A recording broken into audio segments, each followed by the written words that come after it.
E hoje eu queria fazer uma pergunta muito simples aqui. Eu queria saber uma coisa fácil, você pode responder para mim, eu vou embora depois. Aí por que a gente sofre? Por que tem gente sem vergonha, prosperando, a gente busca a Deus e toma cada burdoada da vida, não acontece isso? Ei, não é verdade?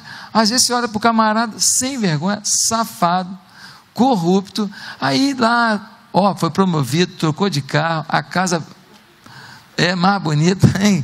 Aí você fala, nossa, mas eu não estou entendendo não, hein? Como é que pode esse negócio comigo? Eu sou um santo homem de Deus, varão de fogo, né? Bola de fogo do Senhor.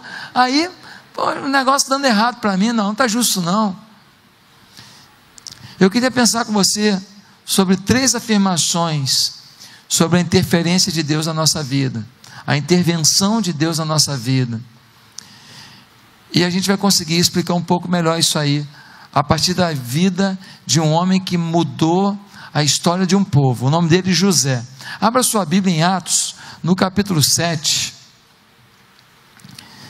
nós vamos ler a partir do versículo 8, Atos 7, versículo 8, 3 afirmações sobre a intervenção de Deus nas nossas vidas. Atos 7, a partir do versículo 8, a gente lê assim, amém? Vocês estão abrindo a Bíblia rápido assim, ou está todo mundo no celular? Diz assim: e deu a Abraão a aliança da circuncisão, por isso Abraão gerou Isaque, e o circuncidou 8 dias depois do seu nascimento. Mais tarde Isaque gerou Jacó, e os 12 patriarcas. Os patriarcas, tendo inveja de José, venderam-no como escravo para o Egito, mas Deus estava com ele, e o libertou de todas as suas tribulações, dando a José favor e sabedoria diante do faraó, rei do Egito, que o tornou governador do Egito e de todo o seu palácio. Depois houve fome em todo o Egito e em Canaã, trazendo grande sofrimento, e os nossos antepassados não encontravam alimento. Ouvindo que havia trigo no Egito, Jacó enviou nossos antepassados em sua primeira viagem. Na segunda viagem deles, José fez-se reconhecer por seus irmãos, e o faraó pôde conhecer a família de José. Depois disso, José mandou buscar seu pai Jacó e toda a sua família, que eram 75 pessoas. Então Jacó desceu ao Egito, onde faleceram ele e os nossos antepassados. Seus corpos foram levados de volta a Siquém e colocados no túmulo de Abraão, que Abraão havia comprado ali dos filhos de Amor por certa quantia. Queridos, isso aqui é um resumo da história de José. Esse homem é uma das mais lindas histórias da Bíblia. Se você quer dar a volta por cima em alguma coisa na sua vida, uma pessoa que pode te inspirar é José. Na verdade, José é uma das pessoas que mais nos lembra Jesus. De todos os personagens da Bíblia, quando você olha para José, você está olhando para a história de Jesus. Se não, vejamos, ele foi fiel na adversidade, na prosperidade. Ele foi amado pelo pai, mas invejado pelos próprios irmãos. Jesus purinho. Ele foi vendido por 20 moedas de prata. Jesus também foi vendido por moedas de prata. Ele desceu ao Egito em tempos de prova. Jesus também foi para o Egito pequeno para fugir da perseguição de Herodes. Ele foi perseguido injustamente. Jesus também perseguido injustamente.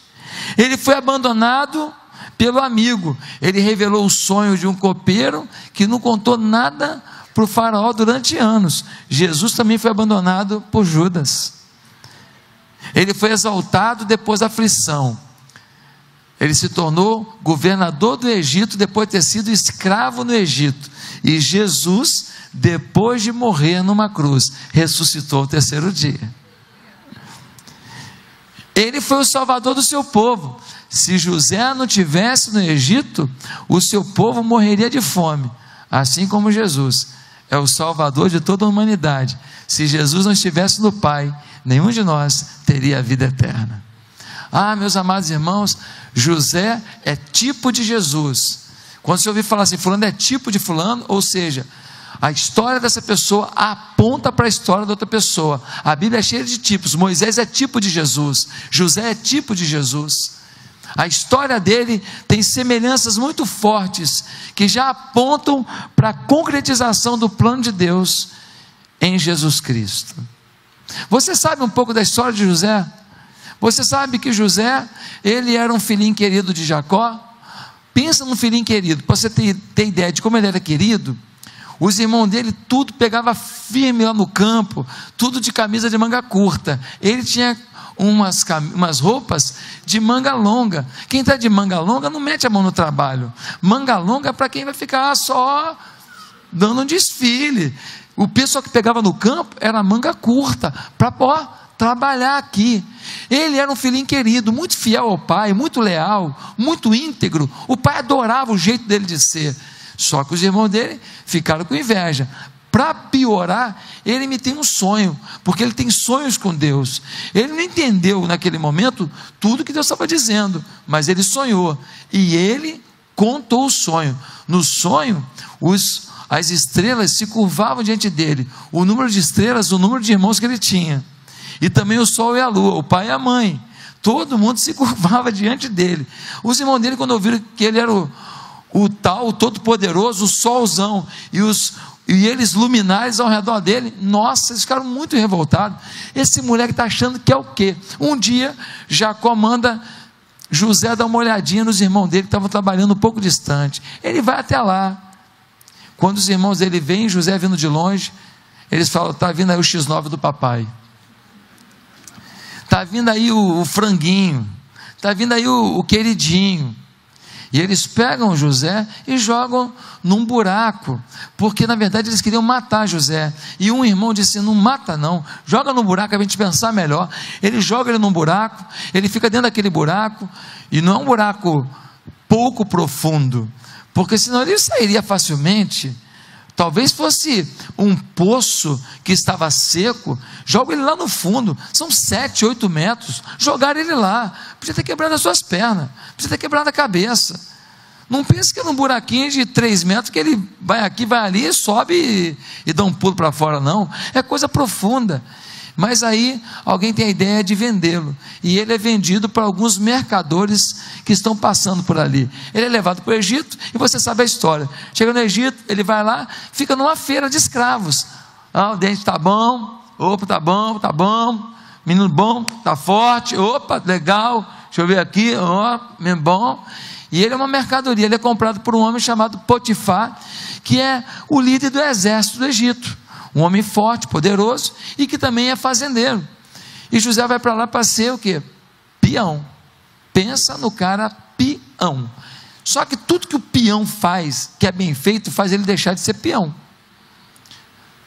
Todo mundo que faz bem feito alguma coisa, avança alguma coisa.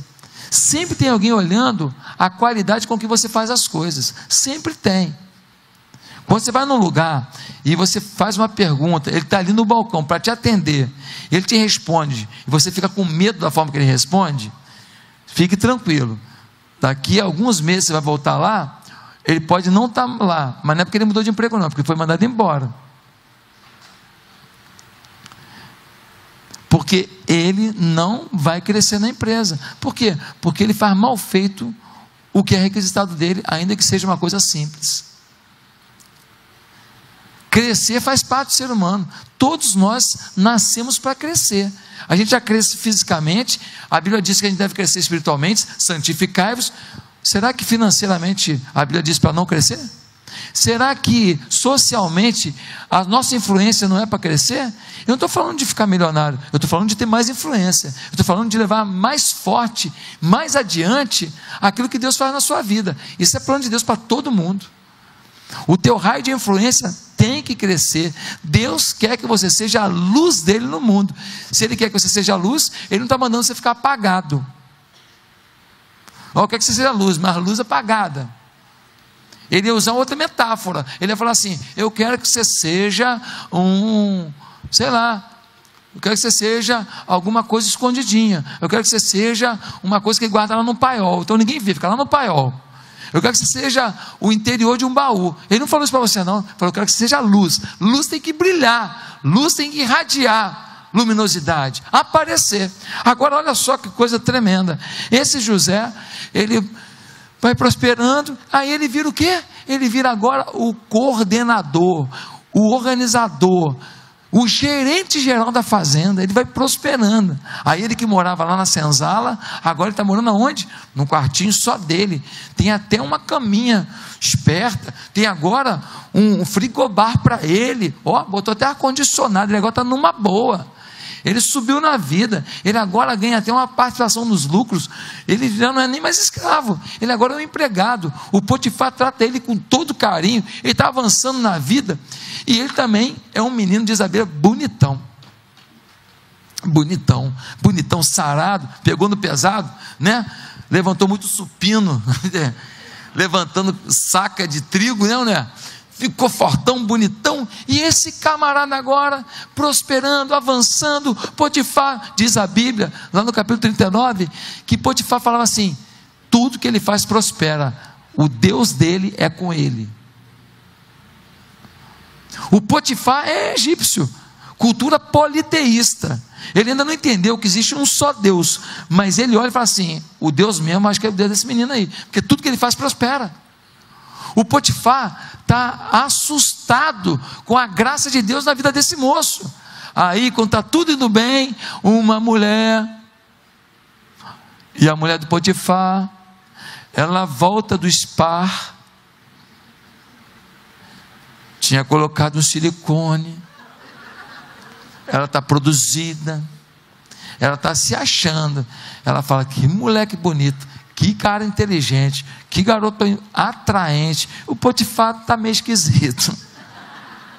Ela fica doida por ele. Ela começa a assediar. Ele fala: por favor, não faça isso. Chega uma hora que ele fala para ela assim: pecaria eu contra o meu Deus? Ele diz: querida, a questão aqui não é Potifar. O Potifar me proíbe, claro, de ter acesso a você, mas não é isso, é muito mais profundo que isso. Não adianta você falar mal do Potifar para mim, porque não é ele. Eu vou manter-me limpo por causa do meu Deus. Se os jovens que estão aqui entendessem isso. O pastor não está vendo. Enganei todo mundo. Você não enganou Deus. Hoje todo mundo passa a mão em todo mundo, pastor. Hoje todo mundo vai para um motelzinho. Semeie e espere da semente que você plantou. Eu semeei santidade. Eu casei virgem aos 25 anos. A única mulher da minha vida chama-se Bianca Penela Valando de Oliveira.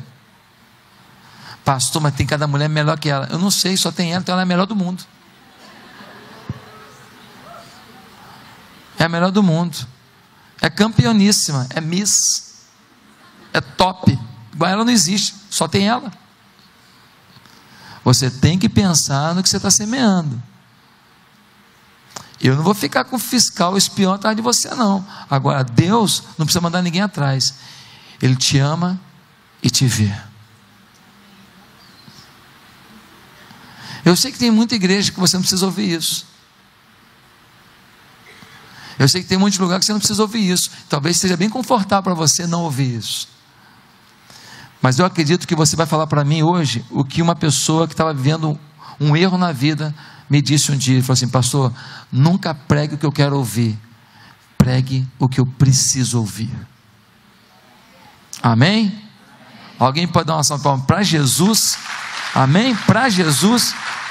Jesus que quer que você viva a santidade para te abençoar e te honrar. Agora olha só, ele vence isso. A mulher ficou com raiva. Pensa num negócio ruim na vida de qualquer pessoa, a mulher com raiva.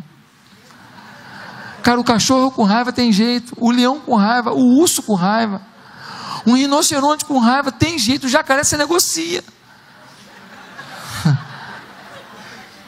Gente, com o jacaré você fala com ele, mas com mulher com raiva é complicado. Ela fala para o marido o quê? Eu fui lá na casa lá, ele tentou me agarrar. Mentira, ela que agarrou o rapaz fugiu. Mas Potifar manda prender. Não mandou matar por quê? Porque Potifar sabia a mulher que tinha. Sabia, porque senão mandava matar. Se ele tivesse certeza que aquele moço deu em cima da mulher dele, mandava matar, ele tinha poder para isso. Não, ele prende. Agora, ele que tinha subido na vida, agora, de escravo estava melhor do que prisioneiro. Imagina só, eu sou escravo, viro gerente da fazenda, agora virei prisioneiro. Nunca você está tão alto, tão baixo que não pode cair mais. E nunca você está tão alto que Deus não pode te colocar acima desse lugar. Agora dá uma olhada só. Ele está lá, chega lá, tem um copeiro e um padeiro. Os dois tiveram sonhos lá. Ele revela os sonhos. E ele fala para o padeiro: padeiro, deixa eu te falar, em 3 dias você vai morrer. Copeiro, em 3 dias você vai estar de novo trabalhando com o faraó. Porque quando essas profecias sempre... Deus manda te dizer que é uma grande bênção, uma recompensa, então, dessa desconfia, aquela que fala assim: olha, o negócio está ruim para o teu lado, essa você dê mais atenção. Que quem é profeta mesmo não anuncia só a vitória não, anuncia o perigo. 3 dias depois o padeiro, enforcado, e o copeiro voltou a trabalhar com o faraó, e ele pediu para o copeiro, falou: copeiro, quando estiver lá, por favor, você fala para ele que eu sou uma pessoa de bem, eu não ataquei a mulher não, isso é mentira, eu estou aqui injustamente. O copeiro foi lá, recebeu de novo o trabalho dele, ele se preocupou com José coisa nenhuma, ignorou. Só que anos depois, o faraó tem um sonho, toda hora sonha a mesma coisa: 7 vacas gordas, depois 7 vacas magras, 7 espigas gordas, depois 7 espigas magras. Ninguém consegue decifrar aquele sonho. Aí o copeiro fala: quando eu estava na prisão, um hebreu decifrou o sonho. E aí o faraó manda chamar. José fala: você vai ter 7 anos de muita fartura no mundo inteiro, depois vai ter 7 anos de muita escassez no mundo inteiro. Quem não armazenar nos 7 anos de fartura vai passar fome nos 7 anos de escassez. Se eu fosse o senhor, para cada coisa que for produzida aqui, o senhor pega 1/5 da produção e o senhor guarda em celeiros, faz celeiros assim, assim assado, constrói assim, armazena assim, e então o senhor vai ter durante os 7 anos de fome no mundo inteiro, comida para abastecer o mundo inteiro. Um projeto de conquista, não apenas de sobrevivência. Deus não tem projeto para você só de sobrevivência, Deus tem projeto para você de... Ei, quem acreditou nisso? Eu acho que nem todo mundo acreditou. Quem acredita nisso, que Deus tem projeto de conquista e não apenas de sobrevivência? Amém? É isso aí. Aí não deu outra. O faraó virou e falou assim: onde é que eu vou achar um cara para coordenar isso melhor que esse moço aí? A partir de hoje, você que saiu da prisão tem poucas horas, a partir de hoje, você é o governador de todo o Egito. Acima de você, no Egito inteiro, só eu. Só tem um detalhe: o Egito era os Estados Unidos da época. Nunca a gente está tão baixo que não pode cair. De escravo virou prisioneiro. Mas nunca a gente está numa situação tão difícil que Deus não possa nos exaltar. Aí ele vai e vira governador do Egito. Queridos, intervenção de Deus, é sobre isso que eu quero falar hoje. 3 pensamentos sobre a interferência de Deus na nossa vida.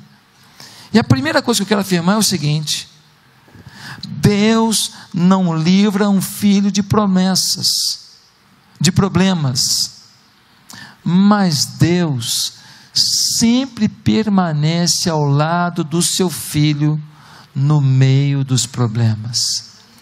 Deus não te livra de problemas. O seu problema hoje é você não acreditar que no meio desse problema, que parece que Deus está surdo, você já orou 20 vezes, 50 vezes, já jejuou, já pediu e não foi resolvido. O difícil hoje não é o seu problema, é você crer que do seu lado Deus está acompanhando esse problema. Esse é que é o nosso problema. O nosso problema não é o problema, o nosso problema é a nossa escassez de convicção de que o Deus das soluções está vendo o problema, está do lado. Fazendo o Fernando ainda, Deus está do lado, Deus está vendo, Deus está vendo suas lágrimas, Deus está vendo sua dor, Deus está vendo sua luta, Deus está vendo. Ah, pastor, você fala isso, que você não sabe as dores da minha vida. Ah, é? Vamos olhar para José? Quais são as dores dele? Primeira dor, desprezo dos irmãos. Tem coisa pior do que ser desprezado pelos seus irmãos mais velhos? Bullying dentro de casa. O tempo inteiro chacota, o tempo inteiro frasezinha, o tempo inteiro olhar de ódio. Ele era tão amado pelos seus pais que ele era boicotado pelos seus irmãos. Os irmãos queriam matá-lo. Você tem noção de quanto ódio que 11 irmãos tinham por ele? É muito forte, uma casa de 12, 11 contra você, 11-1. E você é o novinho, depois que nasceu um mais novinho que você, que é o seu irmãozinho de mãe e de pai. Os outros são filhos de outra mãe com o mesmo pai, Jacó. É muito duro, é muito complicado. Ele sofreu mais dor, sofreu a dor do abandono. Foi jogado dentro de um poço. Você imaginou você ser jogado dentro de um poço? O que vai acontecer daqui a pouco? Eles vão embora, vão me deixar aqui? Eu vou morrer aqui dentro? Eles vão jogar terra aqui dentro e me enterrar vivo? Abandono, que sentimento horrível. Eles tamparam os ouvidos. Gênesis 42, 21, Gênesis 37, 20, diz que eles o abandonaram ali, e que depois, quando ele foi vendido, ele ficava gritando: por favor, não façam isso, não façam isso. E os irmãos falavam assim: vai lá o sol, vai lá o estrela, vai lá o bonzão. E ele sendo carregado, um garoto de 15, 17 anos, acorrentado, sendo puxado por um burro de carga, sendo puxado, e os irmãos rindo dele. Você imaginou uma cena dessa? Os seus irmãos rindo da sua desgraça, você indo para um lugar que você não sabe que lugar é, para fazer você sabe lá o que, talvez para ser açoitado por um dono maluco, um proprietário maluco, que quando você não faz do jeito que ele quer, ele bate em você, ele aprisiona você, ele acorrenta você. Ele estava indo por um caminho completamente escuro, perigoso. Ele sofreu a dor de se sentir um objeto descartável. Foi vendido como escravo. Foi vendido como escravo. Quantas moças aqui que não se sentiram um objeto quando tomaram aquele pé no traseiro? Quantos homens aqui que não se sentiram um objeto descartável quando chegaram em casa e só tinha um bilhete dizendo: fui? Quantas pessoas aqui não se sentiram de objeto descartável quando chegaram na empresa, feliz da vida, deram bom dia para um, bom dia para outro, bom dia para um, bom dia para outro, animado, abriu o computador e alguém falou assim: passa lá que fulano quer falar contigo. E você chegou lá e era o fim. José enfrentou a dor de viver sem identidade. Ele tinha família, ele tinha um Deus, ele tinha uma história. Ele vai para um lugar em que ele não é nada. Ninguém sabe quem é o pai dele, ninguém sabe quem são os irmãos dele, ninguém sabe onde que ele morava, ninguém sabe quem é o Deus dele, ninguém está nem aí para isso. Aqui você é escravo, você vai obedecer o que a gente mandar e ponto final. Ele enfrentou a dor da sedução sexual. Imagina um garoto novo, jovem, enfrentando a tentação de uma mulher que está ali o tempo inteiro: eu quero você. Ele era um adolescente ainda, um jovem ainda. Alguém diria assim: não, isso foi só autoafirmação se ele caísse. Os médicos diriam assim: não, foi só uma questão de hormônio, uma explosão dos hormônios. Ele era bonito, ele era atraente, diz Gênesis 39. Ele podia falar assim: a mulher não resiste não, então eu tenho que atacar também. Ele podia dizer: eu estou longe da família, ninguém está vendo, estou sozinho aqui, vou partir para cima dessa mulher. Ele era escravo, podia dizer assim: não, eu vou cair em pecado com ela, porque assim, eu sou escravo, tenho que obedecer, né? Boa desculpa, não? Ele podia dizer assim: tem limite, eu resisti 1 dia, 2 dias, 3 dias. Tem gente que fala isso, né? Não, eu resisti muito, é que chegou um dia, não deu mais. Ele foi agarrado, ele falou assim: pô, fugi, mas agora me agarrou, né? Aí também eu sou homem, né? Aí também não dá, pô. Agora também não dá, a mulher me agarrou, começou a tirar minha roupa, aí eu não aguentei. José sofreu a dor da sedução sexual, e dói ter o seu desejo bloqueado pela sua fé.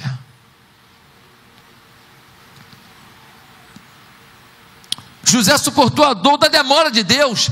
13 anos se passaram desde que ele chegou no Egito até o dia em que ele se torna governador. Chegou com 17, aos 30 anos ele se torna governador. 13 anos, tem hora que parece que Deus esqueceu da gente mesmo. Tem hora que você fala: meu Deus, 1 ano já que eu estou esperando isso, 2 anos que eu estou esperando isso, 3 anos, imagina 13 anos de altos e baixos, de conflitos, longe da família. Mas, meus queridos, Deus estava com ele. Deus estava conduzindo cada etapa. Deus estava fechando cada lacuna do quebra-cabeça.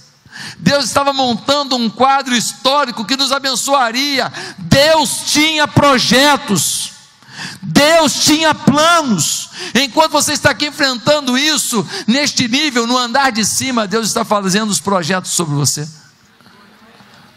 Enquanto você está aqui trabalhando, Deus está falando assim: calma aí, ele foi por ali, não, ali não está bom, bota alguma coisa para ele voltar para cá, bota um sinal.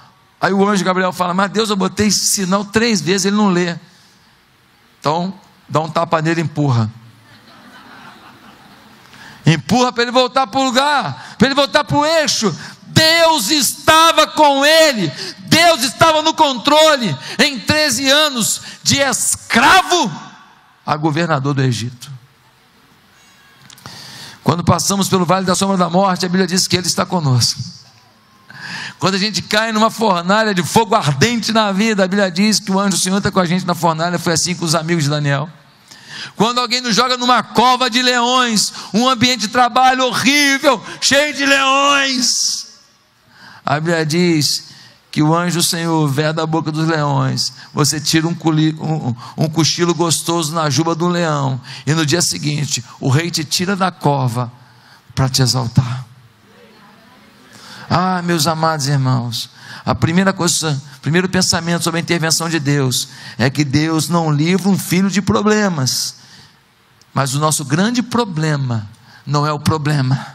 O nosso grande problema é acreditar que em todo esse tempo suas orações não são em vão. Deus está do lado, acompanhando e escrevendo uma história nos seus problemas. Segundo lugar, segundo pensamento sobre a interferência de Deus na nossa vida, eu queria dizer para você que Deus permite humilhações a seus filhos, mas Ele garante exaltação no tempo certo. Eu fui humilhado, estou revoltado com Deus. Como é que Deus faz isso comigo? Eu já estou questionando se Deus é Deus mesmo, se a oração funciona. Ei, o texto está dizendo que Deus permite humilhações. Olha o versículo 10. No versículo 10 a gente vai ler assim: e o libertou de todas as suas tribulações, dando a José favor e sabedoria diante de Faraó, rei do Egito. Este o tornou governador do Egito e de todo o seu palácio. Irmãos queridos, ele foi humilhado, permaneceu fiel na humilhação. Ele foi muito humilhado. Imagina os caras que tinham recalque com José lá na fazenda de Potifar. Esse Zé Ruela aí, ó, esse hebreu aí, ó, chegou aqui um dia desse, olha aí, o Potifar gosta dele, o cara era aqui, ó, igual a gente, pegando no pesado. Agora aí, ó, ele era coordenador do paiol, depois ele passou a ser coordenador do plantio ali de tomate, agora é o coordenador de toda a fazenda. Você acha que não tinha ninguém com inveja de José? Você acha que não tinha ninguém insatisfeito querendo a vaga que o José pegou? Ei, se você não quer que ninguém tenha inveja de você, que ninguém tenha nada contra você, não seja nada, não fale nada, não faça nada. Mas se você fizer alguma coisa, falar alguma coisa e for alguma coisa, alguém vai falar mal de você, alguém vai inventar de você, alguém vai criar problema para você, alguém vai tentar minimizar a tua vitória. Ei, faz parte da relação humana. Não dá nem para ficar chateado, não dá nem para ficar bravo. Deus trabalhou na vida de José, dando-lhe consolação dos problemas, libertação de seus problemas, promoção depois de ser engolido pelos problemas. Ele foi engolido, ele foi lá no fundo do poço, ele foi numa masmorra, permaneceu firme em Deus. Se você não foi para a masmorra ainda, então, querido, não desiste não, você está melhor que José. Se você não está debaixo de cadeado, ei, você está melhor que José. Mas em terceiro e último lugar, sobre a interferência de Deus nas nossas vidas, eu quero dizer que Deus não nos blinda de injustiças, mas nos dá capacidade de superá-las pelo poder do perdão. Deus não nos blinda de injustiças. Você foi injustiçado? Não é que Deus te abandonou não, Deus não blinda disso não, Ele permite, mas Ele nos dá a capacidade de superá-las pelo poder do perdão. Queridos, José foi muito injustiçado pelos seus irmãos. Ele é um garoto de 17 anos, ele é vendido, ele é levado de forma traumática para outra terra para ser escravo. Um dia, a fome bate lá em Israel. Quando a fome bateu lá, Jacó, que é um velho homem, o pai de José, ele fala: gente, ouvi dizer que tem comida no Egito, e nós estamos aqui passando fome, é a última remessa, é a última saca de trigo, vocês têm que ir no Egito comprar comida.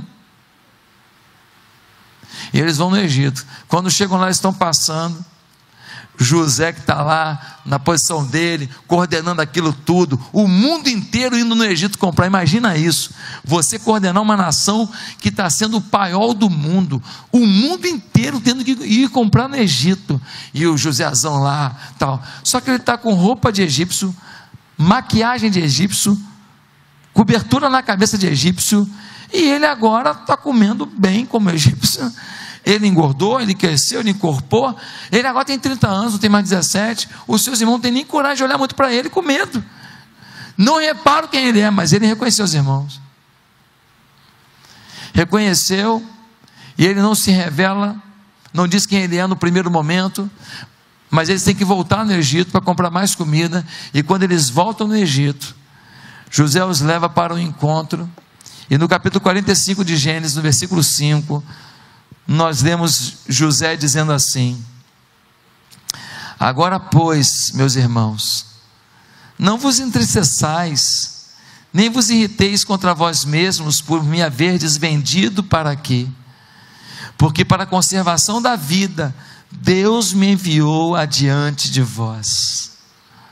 Versículo 8: assim, não fostes vós que me enviastes para cá, e sim Deus, que me pôs por pai de Faraó e senhor de toda a sua casa, e como governador em toda a terra do Egito. E no capítulo 50 de Gênesis, José vai declarar para os seus irmãos, aos prantos, abraçado com os irmãos, ele vai dizer: vós na verdade intentastes mal contra mim, porém Deus o tornou em bem, para fazer como vedes agora, que se conserve muita gente em vida. José decide, ao invés de se vingar, perdoar os irmãos. E nós vemos agora no versículo 14 e 15, que José manda buscar o velho pai, que pensava que ele estava morto. E o pai vem, 75 pessoas da família de José vêm para o Egito. O faraó dá a melhor faixa de terra do Egito, a mais suculenta, a mais frutífera, e agora 75 condenados à morte da família de José, porque foram perdoados por José. Ah, pastor, José era um homem especial, foi mole para ele. Ei, acorda para uma coisa aqui: perdão que é mole nem é perdão, é só valeu. Perdão é quando é doído. Não se esqueça que José foi para lá, para o Egito, com quantos anos? 17. Com quantos anos ele virou faraó? 30. Quantos anos dá isso? 13. Vamos fazer a conta. Quantos anos foi de vaca gorda, de produção na terra, que ele juntou alimento no Egito? 7. 13 com 7 deu quanto? 20. Depois veio a fome, e durante a fome, os irmãos dele saem da Palestina e vêm ao Egito comprar. Não sei se é 1, se é 2, se é 3 anos. O fato é, tem mais de 20 anos que José está no Egito e nunca procurou nem saber se o pai estava vivo.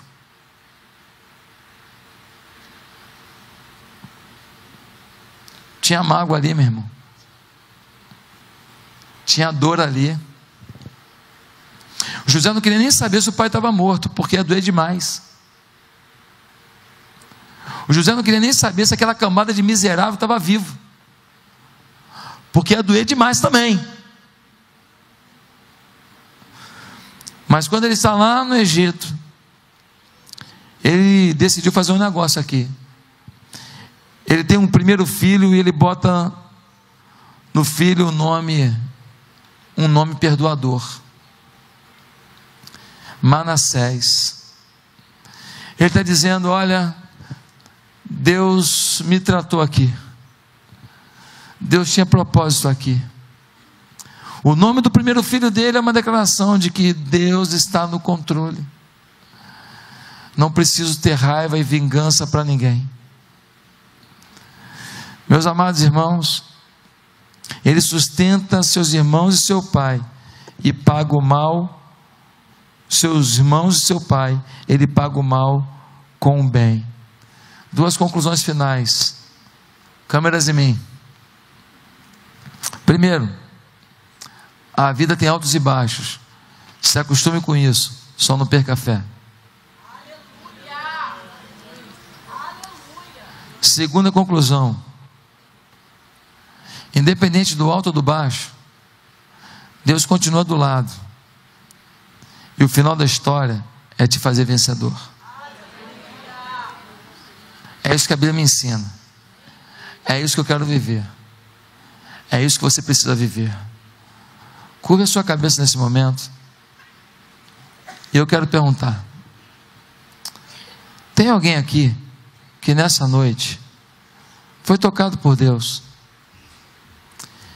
e você reconhece que você não tem compreendido que Deus quer que você tenha uma atitude de filho, porque Ele quer se manter no controle da sua vida e dar uma direção para a sua vida?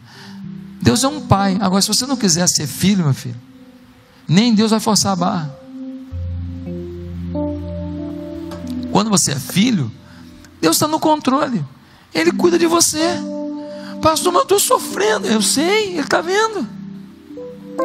Quem disse que Ele rasgou a ficha com o seu nome porque você está sofrendo? Não, Ele está vendo sua reação, Está vendo até onde você pode ir?